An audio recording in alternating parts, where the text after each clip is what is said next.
பேர்த்துக்கு நம்ம கலைய இந்த தவறான வழிக்கு கொண்டு போயிருவாங்களோன்னுட்டு டவுட் இருக்கு.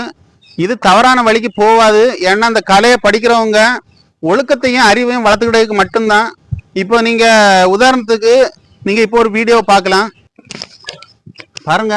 இது அடிமுறை ஸ்டைல்ல நம்ம இப்ப செருத்து நம்ம அடிக்கும்போது அவன் குத்துறதுக்கு நம்மள குத்துறதுக்கோ இல்லைனாக்கி நம்மளை தடுக்கிறதுக்கோ எல்லாம் வாய்ப்பா இருக்கு. நேருக்கு நேரா நிற்கும்.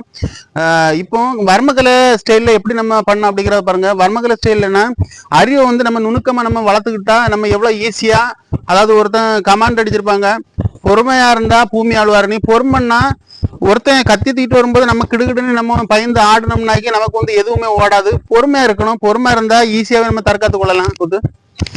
பாருங்க, இப்படி அவன் உடம்ப நம்ம மின்னுக்கு கொண்டு வந்துருவோம். கொண்டு வந்த பிறகு அவன் திரும்பி எதுவுமே பண்ண முடியாது. குத்துனா குத்த முடியாது. என்ன நீ குத்தன்னு நினைச்சா கூட